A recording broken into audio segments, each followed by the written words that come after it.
धर्म स्नेही सत श्रद्धालु, यहाँ पर उपस्थित आप सभी भव्यवर पुंडरीक पुण्यात्मा महानुभाव आचार्य भगवान योगींद्र देव द्वारा विरचित ज्ञानाकुश ग्रंथ की वाचना में आप और हम देख रहे थे कि आचार्य महोदय ने योगी के तत्व को प्राप्त करने का क्या तरीका बताया। कौन योगी अपने तत्व को, स्वभाव को, योगीपने को प्राप्त करने में समर्थ होता है। जिस प्रकार स्कूल का कोई विद्यार्थी समुचित अध्ययन करता है तब वह समुचित सफलता भी प्राप्त करता है। जो समुचित अध्ययन नहीं करता, अपने अध्ययन के कार्य में चोरी करता है, आलसी बन जाता है, अपने कर्तव्यों को छोड़ करके अनधिकारी चेष्टा करने लग जाता है, तब वह विद्यार्थी पने से रहित हो जाता है। जिसका जैसा स्वभाव है,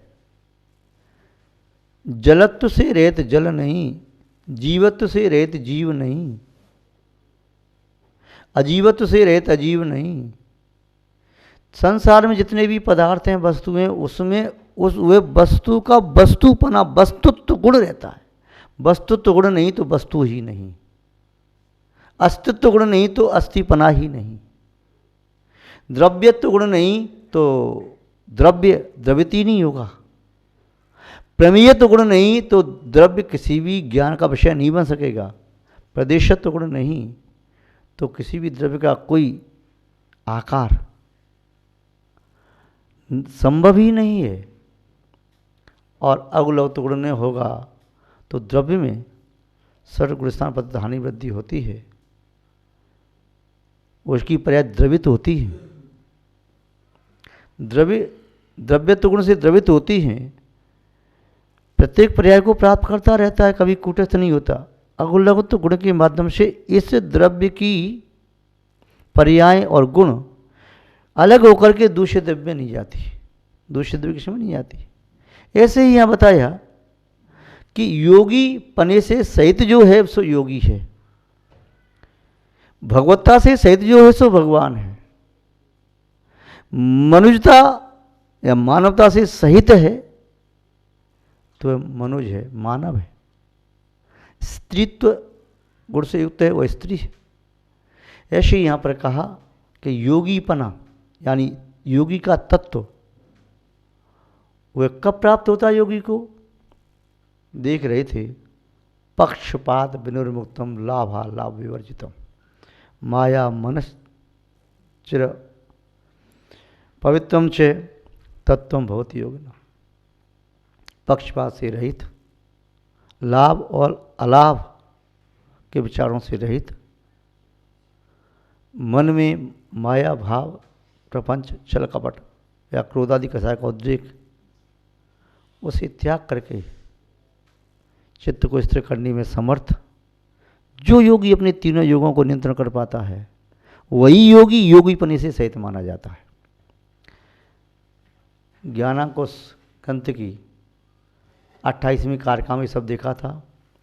कारिका नंबर 29 को यहाँ आचार्य महोदय कह रहे हैं कि जो भी सम्यक दृष्टि है उसका स्वरूप मिथ्या दृष्टि से बिल्कुल पृथक होता है। दृष्टि माने देखने की क्रिया, देखने का यंत्र दृग, दृष्टा माने जो देखने वाला है, दृश्य माने देखने के योग्य। इसी प्रकार ज्ञान में देखें, ज्ञान जानने की क्रिया, ज्ञाता जानने वाला, ज्ञेय जानने योग्य पदार्थ,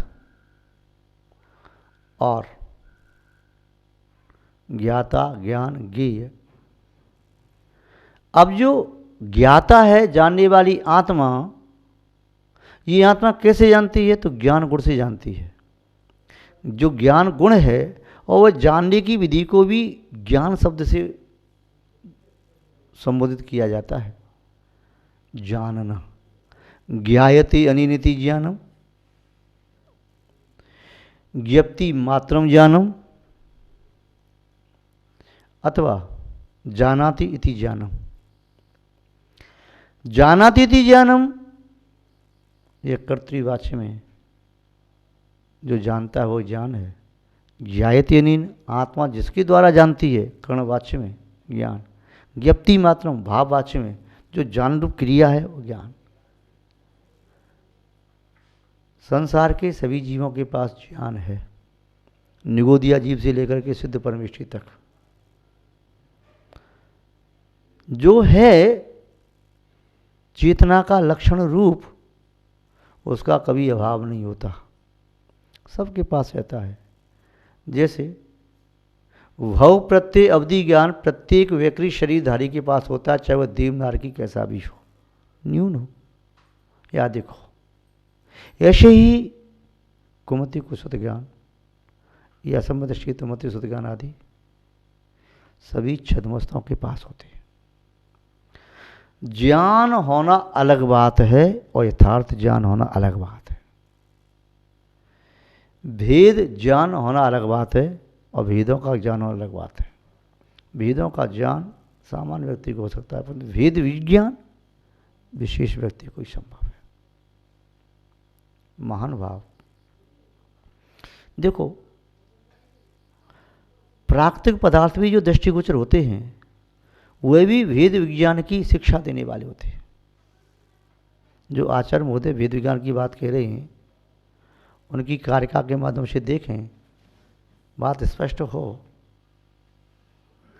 जैसे उन्होंने कहा, गर्विणी च यथा नारी पश्यत्यंतः सत्वकम एवं योगी स्वदेहस्थम स्वम पश्येत रेचकादिभिः।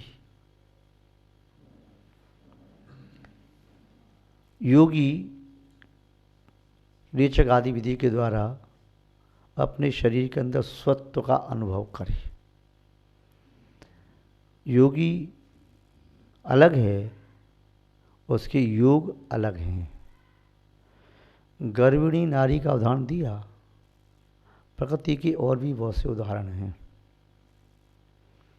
नारियल, उसके अंदर का गोला, जब तक नारियल गोले से जुड़ा हुआ है तब तक वह तोड़ने पर टूटता है, और अलग होने पर ही वे दोनों अलग अलग हो जाते हैं।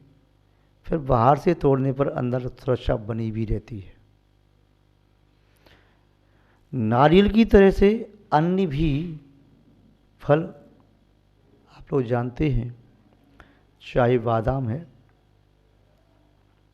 या अन्य धान्य आदि में चने का जो घेंटी, उससे चने का दाना होता है, या तिल आदि, गेहूँ की दाल है, मूंग है, उड़द है, ब्रह्मास है, सब फली में होते हैं।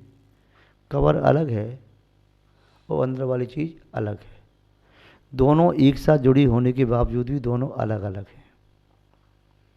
कोई आपसे पूछे केला क्या है, तो केले के छिलके को केला नहीं कहता, और जो छिलके इसके अंदर है वह केला कहलाता है। ऐसे ही ये शरीर है, ये जीवात्मा नहीं है। जीवात्मा क्या है? इस शरीर के अंदर विद्यमान जो चेतना है वही जीवात्मा है, और वह स्वानुभव गम्य है। आचार्य देवश्याम स्वामी जी ने आला पद्धति ग्रंथ में लिखा है, चैतन्यम अनुभूति स्यात्। चैतन्यम अनुभूति, अनुभूति ही चैतन्यता है। स्वसंवेदन व्यक्त से आचार्य पूज्यपाद स्वामी जी ने ईशोपदेश में कहा। अनुभूति, स्वसंवेदन वही चेतना है। आचार्य कुंदकुंद स्वामी जी ने, अमृतचंद स्वामी ने, जयसिंह स्वामी जी ने, समय सार में, ब्रह्मदेव सूरी ने, वृद्धवशी टीका में, पद्म प्रमोलधारी देव ने, प्रभाकर भट्ट को समझाने के लिए परमात्म प्रकाश की टीका में अनेक उदाहरण दिए। जब स्वात्मानुभूति हो रही है उस समय ही वह योगी योगी है। स्वात्मानुभूति से रहित योगी योगी नहीं। किंतु स्वात्मानुभूति केवल अकेले सम्यक्त्व केवल से नहीं होती।